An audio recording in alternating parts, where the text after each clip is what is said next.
today I'm going to show you how to take an image from Google or anywhere on the internet and insert it into your Cricut to be able to cut it or, iron it on or anything you want to do with it after you have it in Design Space.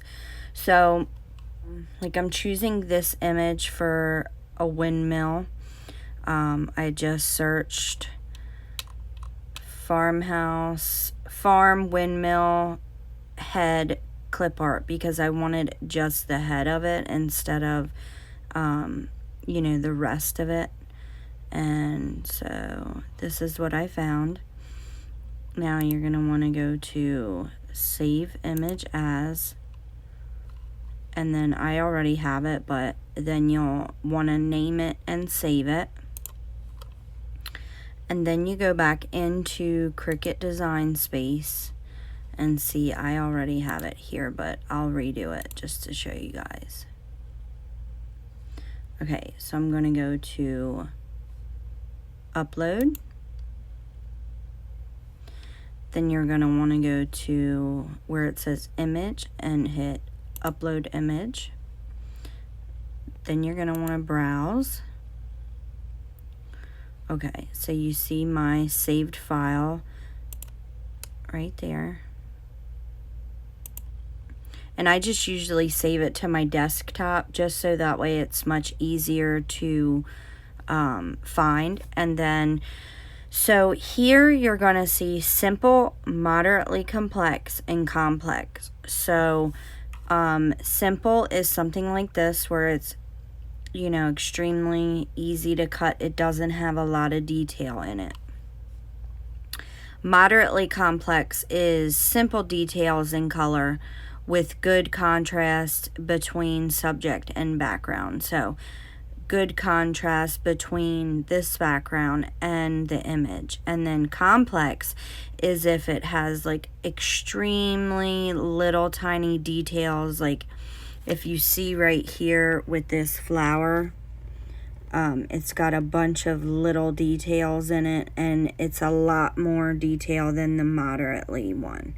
So the moderately one would be kind of like an image, and the complex would be if you want it more realistic. Okay, so we have that, and we're going to click simple.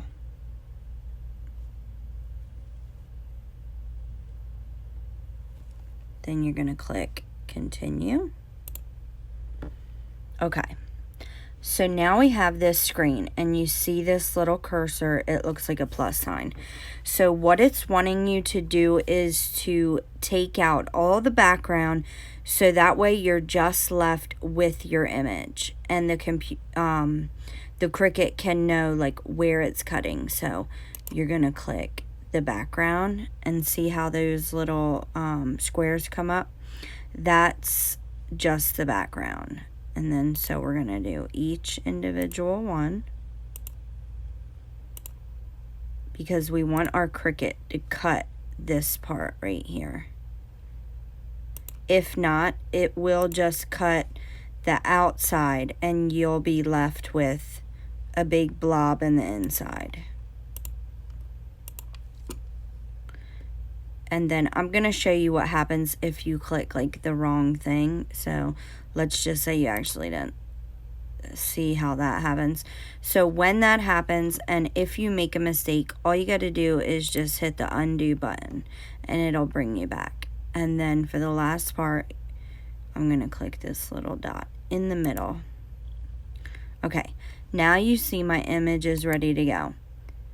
And if you get an image like this one where it has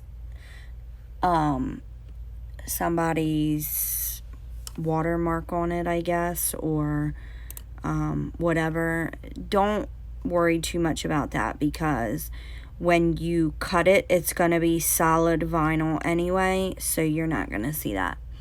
Okay, so let's hit continue.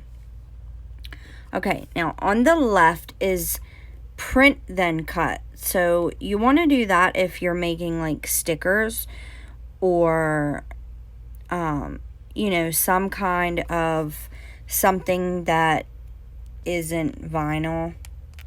Vinyl is more for, you know, personalizing thing. Print then cut is more for like stickers and things like that. So print then cut is on your left. So you want to click the right, and on the right it says save as a cut image. And that's what you want when you're using vinyl. That way you can, you know, use it for anything, signs, cups, whatever you may like. And that's what I'm going to be doing, is putting this on a sign. I just redid my living room in farmhouse decor, and so I had an old sign that didn't really match, so I painted it, and I'm gonna stick this sticker right on there. Okay, so after you get to this screen and you save and you see save as a cut image, you're gonna go to save. Now I already saved it, so I'm not going to save it again, but that's how you do it. Okay, so I'm actually gonna go back. Oh, went a little bit too far. Okay, so after you save it, it's gonna bring you to this screen where you have all your images that you have uploaded and cut, or not cut, but erase the background. So I'm gonna select that and insert. Alright, so now you have your image that you took from the internet, and you can use this little arrow to size it. My sign is 8 by 8, so I'm actually going to size it to about 7 by 7. That's good enough. And then whenever you're ready, you just go over to make it. Alright guys, and I'll get back to you as soon as I make it, and I'll show you the finished product.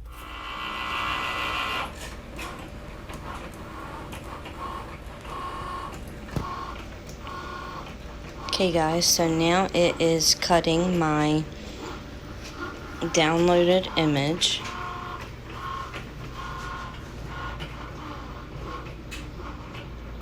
And it will show you like, you know, what percentage is cut already.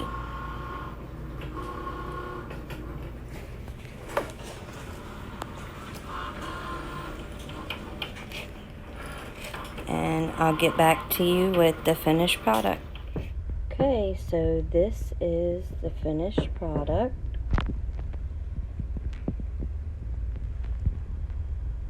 And I'd say that it looks pretty darn good.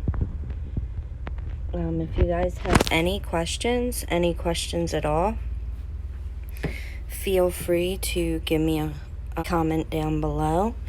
And if you guys like this video, don't forget to please comment, like, share, and subscribe. And when you subscribe, hit the notification bell. And once you click that notification bell, make sure you hit all so that you're notified every single time I upload a video. And until next time, guys, I hope you guys have a great day, and I hope this helps you with your Cricut and downloading images from the internet. Thanks guys, bye.